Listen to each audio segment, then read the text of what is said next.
지금 암호화폐 시장은 겉으로 보이는 불장 뒤에 우리 모두의 재산권을 근본적으로 뒤흔들 수 있는 거대한 정치적 음모와 규제의 덫이 깔리고 있습니다. 여러분이 믿고 있는 정치인들, 그리고 우리가 기다려온 그 명확성이라는 단어가 사실은 우리의 지갑을 정부와 은행의 통제 아래 가두려는 디지털 구울락의 시작일 수 있다는 사실, 알고 계셨나요? 단순히 코인 가격이 오르는 것에 환호할 때가 아니라 지금 당장 이 법안의 실체를 파헤쳐야 하는 이유입니다. 요즘 시장 분위기가 워낙 좋다 보니 많은 분이 낙관론에만 젖어 있는 게 사실인데요. 하지만 그 이면을 들여다보면 정말 소름 끼치는 일들이 벌어지고 있습니다. 특히 최근 정치권에서 급물살을 타고 있는 명확성 법안은 우리 같은 리테일 투자자들에게는 양날의 검과 같습니다. 제도권으로 들어간다는 건 환영할 일이지만 그 대가로 우리가 무엇을 포기해야 하는지에 대해서는 아무도 말해주지 않고 있거든요. 지금 이 법안이 통과되느냐 마느냐에 따라 여러분이 보유한 XRP나 비트코인의 운명이 완전히 갈릴 수 있는 상황인 건데요. 단순히 규제가 생긴다는 차원을 넘어 시장의 판도 자체가 기득권 세력 중심으로 재편되려 하고 있습니다. 우리가 왜 지금 이 시점에 이 복잡한 법안의 조항 하나하나에 주목해야 하는지 그 숨겨진 위협의 실체부터 하나씩 짚어보겠습니다. 많은 분이 도널드 트럼프를 암호화폐의 구원자로 생각하시죠. 본인 스스로도 암호화폐 대통령이 되겠다고 공언해 왔으니까요. 그런데 여기서 우리가 냉정해질 필요가 있습니다. 트럼프의 진짜 의제는 탈중앙화된 자유가 아니라 오히려 달러 패권의 유지에 가깝다는 건데요. 암호화폐를 지지하는 척하면서 실제로는 이를 달러의 지배력을 강화하는 수단으로 이용하려는 계산이 깔려 있다는 분석이 지배적입니다. 실제로 그와 가까운 인물들이나 정책 입안자들의 움직임을 보면 암호화폐 시장을 미국의 통제권 안에 두려는 의도가 명확히 보입니다. 그들에게 암호화폐는 혁신적인 기술이라기보다 중국의 디지털 경제 굴기를 막아내기 위한 전략적 자산일 뿐이라는 거죠. 결국 정치인들의 달콤한 약속 뒤에는 리테일 투자자들의 이익보다 국가의 통제력을 우선시하는 냉혹한 논리가 숨어 있다는 걸 잊지 말아야 합니다. 이번 법안에서 가장 충격적이고 위험한 대목은 바로 자기 수탁에 대한 공격입니다. 우리가 암호화폐를 하는 근본적인 이유가 무엇인가요? 내 자산을 내 의지대로 누구의 간섭도 받지 않고 보관하겠다는 거잖아요. 그런데 현재 논의되는 명확성 법안의 수정안들을 보면 개인 지갑의 사용을 제한하거나 아예 불법화하려는 움직임이 포착되고 있습니다. 모든 자산을 코인베이스나 크라켄 같은 정부가 통제하기 쉬운 중앙화된 거래소에만 보관하도록 강제하겠다는 건데요. 이렇게 되면 정부는 언제든 단추 하나로 여러분의 자산을 동결하거나 압류할 수 있게 됩니다. 실제로 최근 이란 관련 지갑에서 테더를 압류한 사례처럼 정부가 직접 사무실에 들이닥쳐 코인을 압류하는 세상이 열리고 있는 겁니다. 이건 우리가 꿈꿨던 탈중앙화와는 정반대의 길로 가는 아주 위험한 신호라고 볼 수 있습니다. 정치권에서는 명확성 법안뿐만 아니라 지니어스 법안이라는 것도 함께 논의 중인데요. 흥미로운 건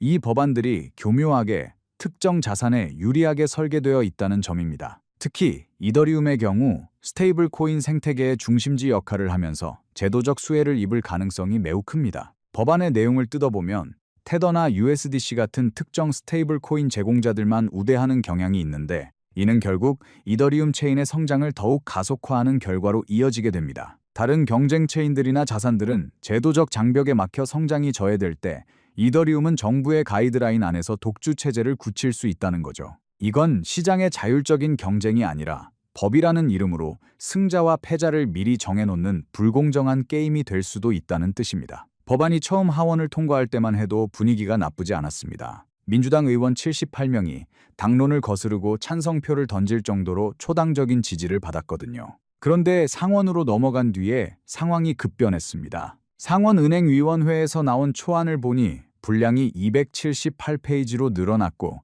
무려 100개가 넘는 수정안이 덕지덕지 붙어버린 건데요. 처음에는 단순히 규제 권한을 나누는 정도였는데 지금은 스테이블 코인, 디파이, 토큰화 등 시장의 모든 구석구석을 통제하려는 방대한 규제 덩어리가 되어버렸습니다. 특히 공화당이 주도권을 쥐면서 그들이 원하는 입맛대로 법안이 수정되었고 이 과정에서 리테일 투자자들을 위한 보호장치보다는 기득권 세력의 통제권을 강화하는 내용들이 대거 포함되었다는 게 큰 문제입니다. 우리가 왜 암호화폐에 열광했나요? 은행은 0.1%의 이자도 주기 아까워할 때 암호화폐 시장에서는 스테이블 코인만 예치해도 3% 이상의 수익을 얻을 수 있었기 때문이잖아요. 그런데 전통은행 세력이 이 꼴을 가만히 보고만 있을 리가 없죠. 지금 워싱턴에서는 은행권의 강력한 로비가 진행되고 있습니다. 그들은 암호화폐 거래소가 고객에게 이자를 지급하는 것을 법적으로 막으려 하고 있는데요. 명분은 은행 건전성 보호지만 속내는 리테일 자금이 은행 밖으로 빠져나가는 걸 막겠다는 겁니다.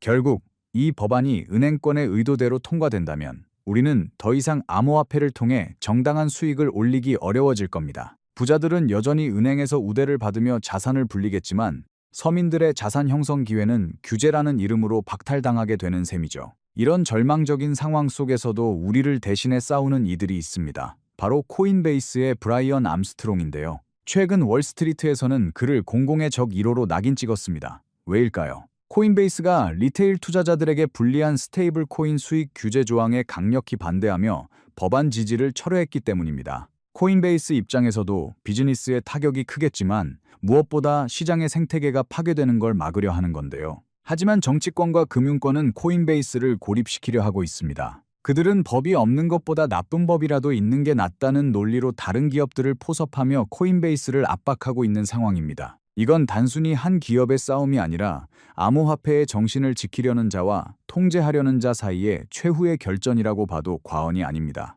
우리가 이 싸움을 글로벌한 관점에서 보면 더 흥미로운 사실이 보입니다. 과거에는 군함으로 영토를 지배했다면 이제는 반도체 칩과 디지털 데이터로 통합 패권을 결정하는 시대가 왔습니다. 중국은 이미 이 사실을 깨닫고 디지털 위안화를 통해 달러의 지배력에서 벗어나려 하고 있죠. 미국 정부가 암호화폐를 규제하려는 진짜 이유도 바로 여기에 있습니다. 통제되지 않는 암호화폐가 달러의 위상을 흔드는 걸 막고 대신 미국이 완벽하게 제어할 수 있는 디지털 통화 시스템을 구축하려는 겁니다. 잘못하면 우리는 편리함이라는 미끼에 걸려 모든 금융거래가 감시당하고 통제되는 디지털 구울락에 갇힐 수도 있다는 뜻입니다. 지금의 규제 논의가 단순한 시장 정비가 아니라 거대한 디지털 감시 체계의 설계도일 수 있다는 점을 직시해야 합니다. 그렇다면 이 모든 일들이 언제 결판이 날까요? 지금 들려오는 소식에 따르면 5월 말 메모리얼 데이 이전에 법안 서명식이 열릴 가능성이 매우 큽니다. 상원에서는 이미 부활절 이전에 행동에 나서기로 가닥을 잡았고요.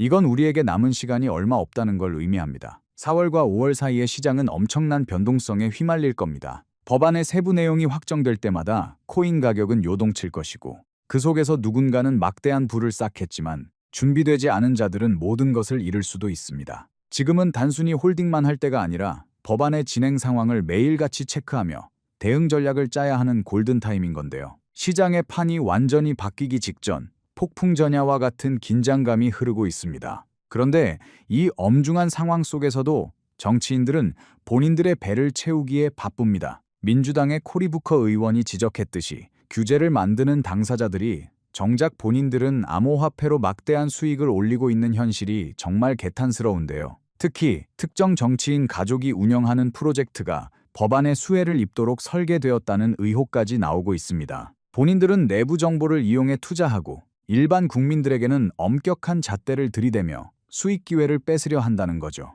이런 도덕적 해이가 해결되지 않는다면 그들이 만드는 법안이 정말 국민을 위한 것인지 의심할 수밖에 없습니다. 결국 투명한 윤리 조항이 빠진 규제는 기득권 세력의 주머니만 채워주는 수단으로 전락할 위험이 큽니다. 결국 우리는 선택의 기로에 서 있습니다. 정부와 은행이 짜놓은 판에 순응하며 그들이 주는 부스러기에 만족할 것인지 아니면 이 거대한 변화의 흐름을 읽고 그 속에서 우리만의 생존 전략을 찾을 것인지 말이죠. 명확성 법안은 분명 시장에 큰 충격을 주겠지만 동시에 새로운 질서 속에서 엄청난 기회를 만들어낼 겁니다. 규제의 칼날이 어디를 향하는지 그리고 그 칼날을 피해서 살아남을 자산이 무엇인지 판단하는 통찰력이 그 어느 때보다 절실한 시점입니다. 강력한 확신은 무지에서 나오는 게 아니라 철저한 분석과 데이터에서 나옵니다. 지금의 위기를 기회로 바꾸는 건 오직 깨어있는 투자자들만의 특권이 될 것입니다. 오늘 준비한 소식은 여기까지입니다. 오늘 영상 유익하셨다면 구독과 좋아요 한 번씩 부탁드리고요.